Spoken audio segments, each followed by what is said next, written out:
The book already had it written down. That's the part I keep coming back to. The part that won't let me sleep right. Even now. Even weeks after I left that county. I hadn't opened the letter yet.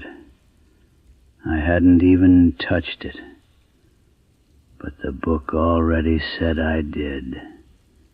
In ink that looked exactly like mine. In a hand that hadn't been used in that ledger for 60 years. And underneath it, in the same wet ink, was my name. Not signed. Delivered. Let me take you back. Let me take you back slow, the way these things always start slow. Long before anybody in Ledger Fork understood what they were dealing with. And long before Dean Holloway understood it either. Dean was an auditor for the Regional Postal Service. The kind of job most folks don't know exists until they need it. When a route gets folded into a bigger one, when a rural station closes its doors for good, somebody has to go out and reconcile the paperwork. Somebody has to make sure every piece of mail that was ever logged got where it was supposed to go, on paper if not in fact, before the county can tear the old building down and widen the road through what's left of it. That somebody in the late summer of this year was Dean. The assignment came across his desk as a formality. Ledger Fork sat at the bottom of a hollow 2 hours off the interstate.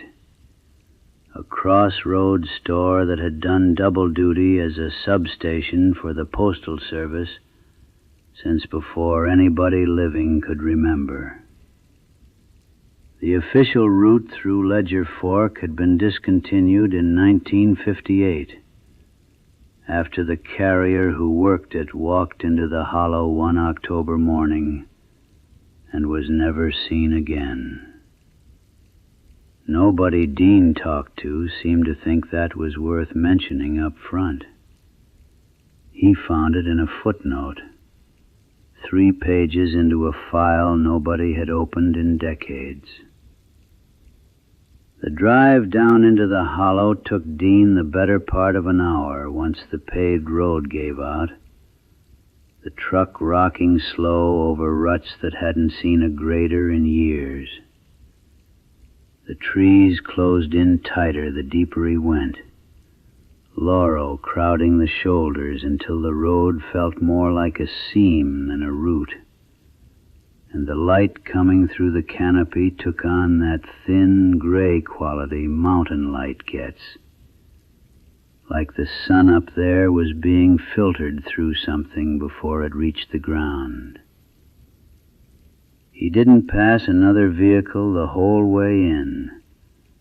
Not a single house with smoke in the chimney or a dog in the yard.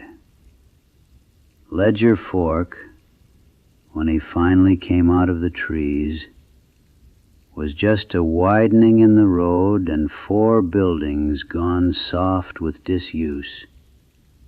The exchange sitting dead center like it was still waiting on the mail to come. The building was called the Exchange by the handful of people who still live close enough to remember it standing open. It was a low structure of gray clapboard, 1 story, with a porch that sagged in the middle like it had given up holding its own weight, and a screen door hanging on 1 hinge that ticked against the frame whenever the wind found it. Dean parked his truck in the weeds out front and stood a minute before he went in, listening to how quiet a place can get when the birds have decided not to bother with it. Then he let himself in with a key that had been mailed to him in a manila envelope. No note, no explanation, just the key and the address. Inside, the exchange smelled like every closed building smells, like dust that has had a long time to settle into itself. There was a counter along one wall, a brass scale bolted to it, still balanced and true. And built into the wall behind the counter, there was a lockbox. Not a mailbox, a lockbox, iron, the size of a steamer trunk standing on end, with a single brass slot cut into the top of it, and a keyhole below that had been polished smooth by hands that were long gone now. Dean's task was simple on paper. Inventory the lockbox. Match it against the station's final ledger. Certify the route closed, clean, nothing outstanding. File the report, go home. The ledger was the second thing he found, sitting on a shelf under the counter, bound in leather gone soft and dark with handling. The Postal Service called it a tally book, an old-fashioned term nobody used anymore outside of stations like this one.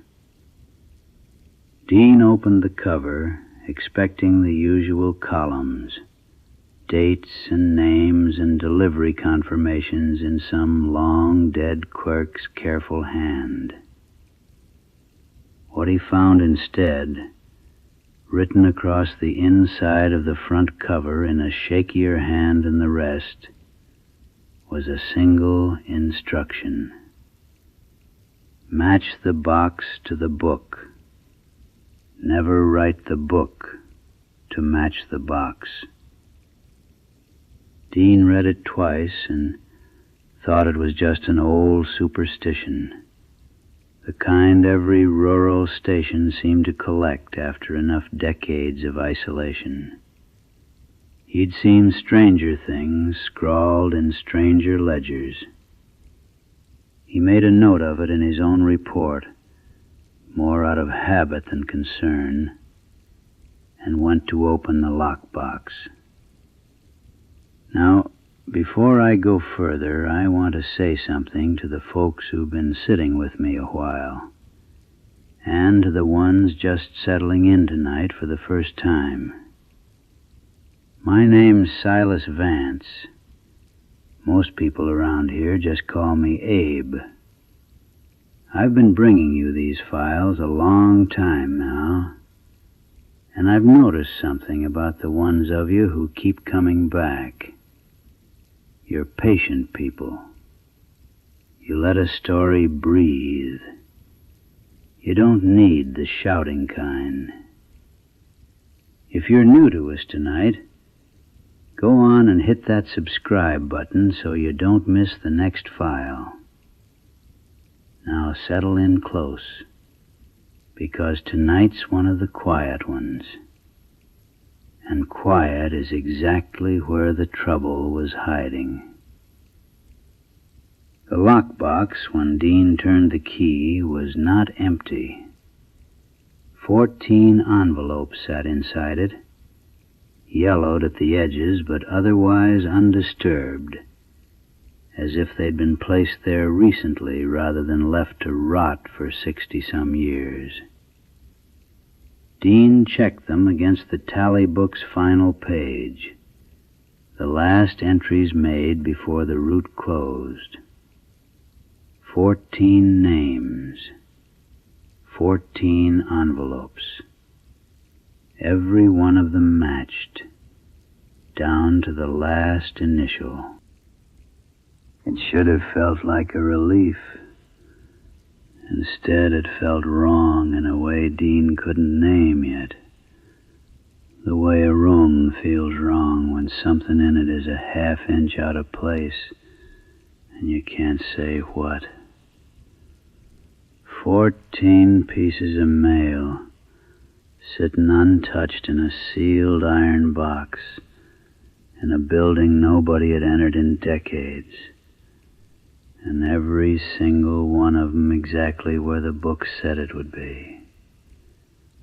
No dust settled on the envelopes the way it had settled on everything else in that building. No mouse had chewed a corner. They looked, Dean would say later, less like something that had been sitting still for 60 years and more like something that had just been set down. He wrote it down as a clean reconciliation. 14 and 14. He locked the exchange behind him and drove into the nearest town to find a bed for the night, because the assignment called for 2 more days of field work before he could file anything final. The second night is when it stopped being clean. Dean came back to the exchange in the late afternoon to finish photographing the contents for the file. He counted the envelopes again, not out of doubt, just procedure. The same procedure he'd followed 100 times at 100 other stations. 14, same as before. He set them on the counter in a row and turned to the tally book to log the second inspection. That was when he saw the 15th line. It was written in the same old ink as the rest of the final page, in a hand Dean didn't recognize, addressed to a name that appeared nowhere else in the ledger from any decade. He looked back at the lockbox. Still 14 envelopes. He looked at the book. 15 names on the final page, the newest one sitting there like it had always belonged. The ink dry and settled the way old ink settles. Not fresh at all, just old and waiting. Dean told himself it was a clerical oversight from decades back, a line some tired postmaster had added and never followed through on. That was the story he told himself while he stood at that counter with a pen already in his hand, because a mismatched ledger was the one thing his training told him to fix. Reconciliation was the whole of his job. A book and a box that didn't match wasn't folklore to him. It was an error waiting on a signature. He crossed out the 15th line, not violently, not even nervously. Just a small, reasonable stroke of a man closing out a clerical discrepancy the way he'd been taught.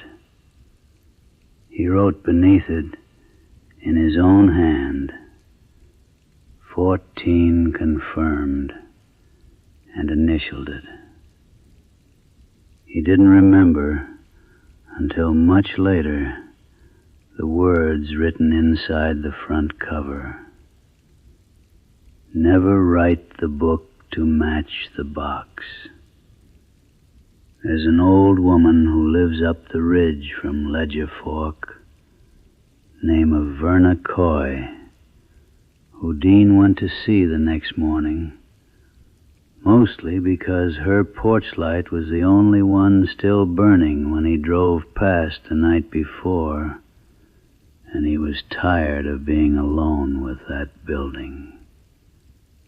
Her house sat back off the road behind a stand of black walnut, and she came to the door in a housecoat like she'd been expecting somebody.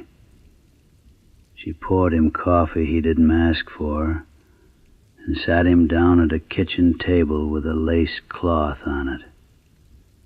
And she talked to him the way old women in these hollows talk when they've decided the stranger is finally worth the breath.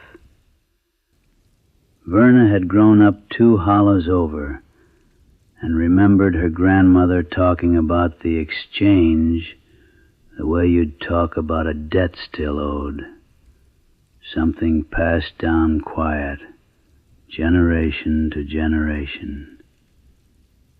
She told Dean there'd been another postal man back before her time, sent out to close the very same station.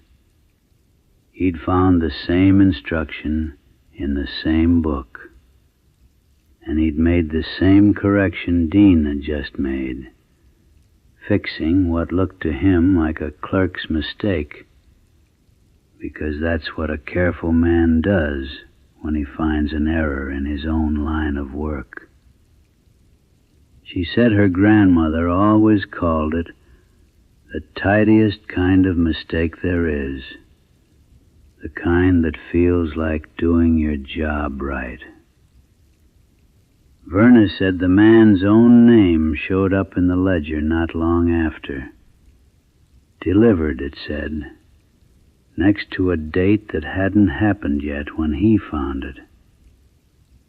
She said nobody in Ledger Fork ever saw him drive back out of that hollow, though his truck turned up abandoned at the crossroads a week later, doors unlocked, engine cold, a thermos of coffee still sitting in the cup holder, like he'd meant to come right back for it. She told Dean the book doesn't take kindly to being corrected, on account of it isn't wrong to begin with. It's just further along than the rest of us.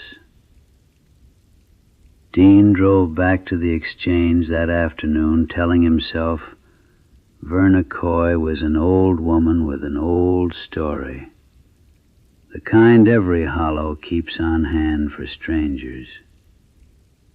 But he opened the tally book anyway, and this time there was a 16th line and a 17th beneath it, both in that same aging ink, both dated for days that hadn't come yet, both addressed to names Dean now recognized, his own mother, a cousin he hadn't spoken to in years, people with no earthly reason to have mail routed through a defunct hollow station in the middle of nowhere.